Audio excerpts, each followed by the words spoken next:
a please hold virgin, as you put it. This is my first time writing in for the Please Hold for Dave Sam. I confess I haven't listened to them all either, so apologize if this one has already been asked. Here goes. Hi, Dave. The Waverly Press reprinting was exceptionally well done, and I hear you have plans to do the same with issue 2. A lot of people always ask when, if ever, the young Cerebus stories will ever be collected. Is that something you may consider for a future Kickstarter project, either as single issues with multiple covers or a one-volume collection? Boy, there's a can of worms for you. It's I always just fluff this off. I always just go, it's really kind of too complicated. But this time, what the heck? It's Gary Boyarsky. He's part of the Cerebus in Hell with a question mark team. He's a self-publisher. He's a Canadian. He's a please hold virgin. Gary, this one's for you. Okay, we've got most of the negatives from the Young Cerebus color stories that were in Epic Magazine. What I think selling insurance is missing. I might be. I haven't looked at it in so long. There's 3 or 4 pages where we don't have negatives for them. We don't have original art for them. Somebody may have original art for them, but it's not in the Cerebus archive. Gerard doesn't have them. If that's the case, then we don't know where they are. They're color stories, and they're done magazine proportion, and they're Gerhardt's color stories. Like, you have to realize when it comes to custodianship of a creative work, in my frames of reference, for those stories, I drew black and white characters, Cerebus and whoever else was in it, and indicated very, very roughly what the background looked like. And Gerhard took it from that and created all of the backgrounds, did all of the color selections, painted it, and that brings us to the next complication, which is Gerhardt's color methods, particularly at the time, are uniquely Gerhardt's color methods. And the best way I can illustrate that one is with Gerhardt coloring 2 of Steve Bissette's Tyrant covers. And I think it was the cover of number 1, where, again, he got a black and white version of the cover from Bissette with the logo and all the type and everything on it, and hand colored it, and doing it with the Dr. Martin dyes. And it was one of the color pieces that he did where everything went pretty much the way he wanted it to go, particularly with color and particularly with painting. You're going to have a certain amount of fixing where, okay, I mixed this color and I started brushing it on, and no, there's way too much, or there's not enough blue in that green. There needs to be more blue. If it's a very light wash, then there's no problem with adding in some more blue to that green and building it up until it's the color that you picture in your head. The process doesn't work in the other direction. If you brush it on and there's too much blue in that green, you can't take blue out of the green. I mean, there are techniques. You can try and soak it out by putting more water on there. But usually what you're going to end up doing is mixing another color that's got lots of or a fair amount of opaque white in it so that you're painting out what you painted in.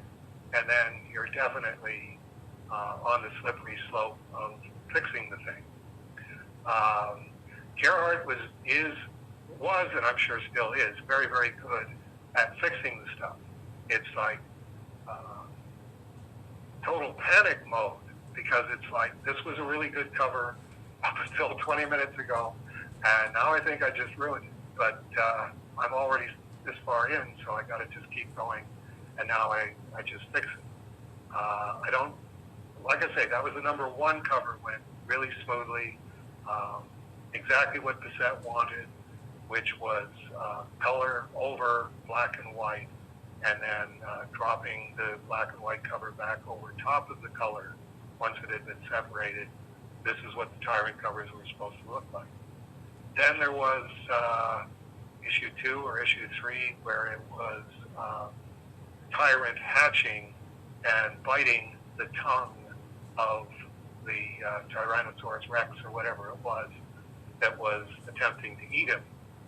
And that was one of those ones where it went off the rails. So consequently, Gerhard was using more opaque colors. And as soon as you start using opaque colors on black and white, then you're painting out Bissett's drawing and turning it into a Gerhard painting. Now, I don't remember if this was Gerhard explaining this to me, because I understood what the process was, but I do remember, I think, Gerhard explaining it to Bissett in my presence, because Bissett was definitely, this isn't what I was looking for. I just wanted color on top of black and white. I didn't want a Gerhard painting. And Gerhard explaining, I can't really control that. And all I could do is try and back him up on it. It's like, if you look at the Cerebus covers, a lot of the Cerebus covers are, you know, my black and white drawing, and then Gerhard's black and white background, and then wash colors, watercolor built up on top of it, Dr. Martin dyes, which are basically concentrated watercolors.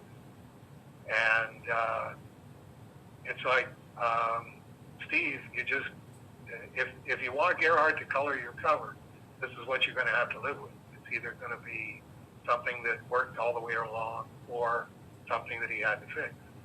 And it's like, that cover was really, really good. It wasn't what Bissett wanted it to be, but it was a really, really good cover. It was just more a Gerhard painting at that point than it was a Steve Bissett drawing with Gerhard colors on top. And that was kind of an unhappy situation all the way around. Okay, so bringing this back, now I can, having told you that, so that I can tell you this, which is explaining how this applies to the Young Cerebus story. The same thing happened on the Young Cerebus story. There are panels on those where it's my drawing and Gerhard's background drawing and Gerhard's Dr. Martin dye colors on top of it. And there are parts of panels and parts of pages and whole pages where it went off the rails, and it went from being a Dave Sim drawing and Gerhard drawing with watercolor on it to turning into a Gerhard painting. And it's like, it's still going to look really good. It's Gerhard. He doesn't do bad work. So you just live with it. It's like, I understand why that happened, and the average person isn't going to know that. The average person just goes, ooh, color, ooh, Young Cerebus. So the problem would be, if you want, if we were going to do a Young Cerebus collection or reprint the individual stories, you would, because it's color, it would have to be, okay, here's the original. This is what it looked like. This is Gerhard's painting that is either Dr. Martin dyes on top of black and white, or parts of it are Gerhardt paintings. And Gerhardt's looking at it with, say, Sean Robinson. Sean, I don't think, has done nearly as much color work as he's done black and white. But the problem being with color, you only get an approximation of it. If you scan it, it's going to find a sort of muddy compromise between magenta, cyan, and yellow. In order to get this blue over here correct, this red goes sort of purple instead of red. So you have to have that in front of you when you're looking at it, where, okay, let's say we have the negatives, which actually Bob Chapman at Graffiti Design saved from Marvel Comics. I think they were going to throw out the young Cerebus negatives, and he got however many that they had. So I'm pretty sure that we've got the negatives from Bob Chapman now, and it would be a matter of, okay, here's the original page, which is already. Do we know where those are? Not most of them, as far as I know. Here's the negatives. Sean puts it on his computer screen and goes, oh, okay, here's where the problems are. This part of this panel is way too red because of what the computer is doing. And you would probably have to block out individual areas of the scan, the color separation, and say, okay, we'll remove this from the equation by blacking it out right now, and then come back and revisit it and figure out how to build it up into the color that it was originally. Now, it's also Gerhardt's material, so it's like the person with the most expertise to tell you, okay, here's the original art. We've gotten the original art to Gerhardt from whoever owns it, and Gerhardt's sitting with the original artwork, and he's looking at it on his computer screen and going, okay, here's the problems. Here's what I'm doing. Here's all of the stuff that you would have to deal with separately. Here's the opaque color. This is light bouncing off of it. This isn't light coming through it. Here's the Dr. Martin dyes where the dyes work as dyes, as watercolor. This is the light coming through it. This is a completely different effect. Now, having said all of that, it's like, what's Gerhardt's motivation to do that? And it's like, because everybody wants the young Cerebus stories. No, that's everybody who wants the young Cerebus' stories motivation. What's Gerhardt's motivation to do this? Like, if somebody wants to say, these young Cerebus stories are the most important part of Cerebus, this needs to be a full-size treasury edition on glossy paper, and it has to be completely remastered to completely match exactly the way Gerhardt did it originally almost 40 years ago. And, well, okay, if you're willing to spend whatever that would be, $50,000, $75,000 to get that done, how much does Gerhardt get? Like, you can't say, well, we're going to give, $25,000 to Sean, and we're going to find a really good printer like Dagan's San Francisco printer, who's doing the Regency Elf print, is a genius with color, but a very expensive genius. He's going to work on this with Gerhardt, and he's going to get $15,000. Well, you can't at that point go, well, and Gerhardt will give you like $500 to do this. It's like, if it's that important, then somebody has to stand up and say, Gerhardt, whatever you would ordinarily make in the next 2 months, with your commissions and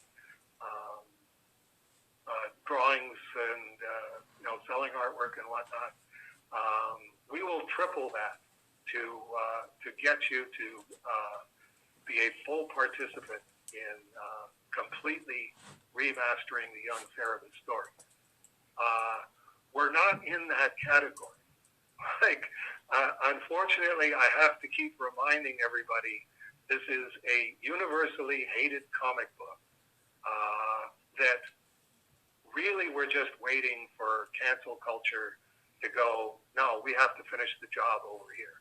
It's our job as social justice warriors to make sure that not only is this stuff not remastered and not done at an apex level, this person needs to be eradicated from society.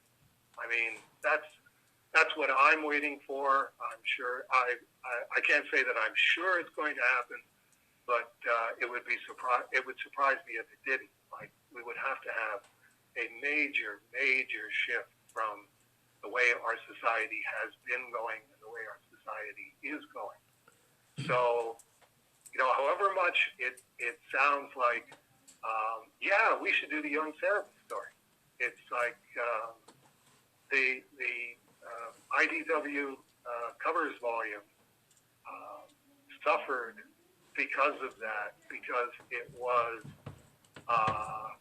we're not really getting any traction with this. Like we've announced, we're doing the Cerebus covers book, and mostly there's just snarling and sniping, and it's like, let's get this done as quickly as possible and just get it out there, and then try and pretend we never had anything to do with this, because we don't want to run afoul of the political correctness and the cancel culture people. Everybody, all of the mainstream companies are all on the run from cancel culture, and all of them are vulnerable to it. There's absolutely nothing that you could launder down enough and make as much feminist propaganda that you would make yourself immune from cancel culture. So that's the situation that we're in. It would be nice before Gerhard dies. I mean, he's 62 years old now. If that whole psychotic environment that's running society would just sort of run out of gas or become completely disinterested in us, and somebody would say, yes, this is important enough that we have to get Gerhard to do this before he dies. We have no idea how many years he's got left. So here's my $25,000. Who else is going to kick in another $15,000 to make sure that this job is done properly while it can still be done? And it's like, again, we're just not in that category. I'm very flattered that I had my patroness in New York City give me $10,000 and say, you do with that, you use that money for whatever you think is a good use for that money. And it's like, well, if somebody's going to do that, I'm going to work on Strange Death of Alex Raymond, because there's no money in that, and never will be. Not in my lifetime, I don't think. So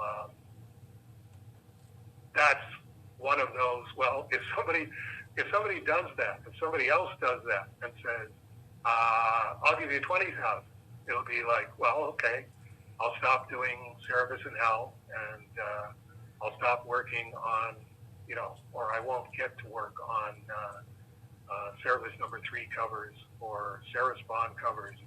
It's like I'm doing those because that's what people will buy. People won't buy Young Cerebus. People won't buy Strange Death of Alex Raymond. People won't buy Glamour Play, not in any kind of numbers. So, you have to face that situation. So, Gary has a please hold virgin. There's the most thoroughgoing explanation I can give you as to why I don't think Young Cerebus is viable. It's you can't just knock out this half-assed version of the young Cerebus stories if you're going to go ahead and do it. You have to go all in, or you have to say we're just going to mess it up. We're just going to vandalize it if we try and do it with half measures. That's my best explanation of what the young Cerebus epic stories are made up of, and what would be the things in 2021, 2022, 2023, probably through 2030, where no, the political climate isn't there, the money isn't there, so it's not going to happen. The Epic magazine reproductions are not terrible, but they're not great either. This would be a situation, again, where if you're going to do it properly, you have to have the original artwork, and you have to have the digital scan, and you have to figure out inch by inch, going across each page, how you're going to solve each of those problems to make sure that the color looks the way that it's supposed to. Somewhere up ahead, flying Gerhard out to San Francisco and putting him up in a hotel for a month and a half to work on a daily basis with Dagan's San Francisco printer, and just saying, okay, here's what we're looking at. Here's what you would have to do, and working out the solutions first, and then applying them to the actual process, and going, okay, after Gerhard has spent 2 weeks or a month in San Francisco going over all of this stuff, then we'll be able to tell you, okay, this is how much it's going to cost. And it's like, that's not going to happen. That is just not going to happen. And it's very sad, because 50 years from now, 60 years from now, people will be saying, boy, can you imagine if they had done this back when Gerhard was still alive, and he could have had input on all of this. And it's like, yes, but as is the case with everything having to do with Cerebus, everybody prefers feminism to Cerebus. And, well, that we've got these baked-in consequences. This is, open your eyes and look around. This is exactly the world that I was warning everybody about in Cerebus 186. So there you go, Gary Boyarsky.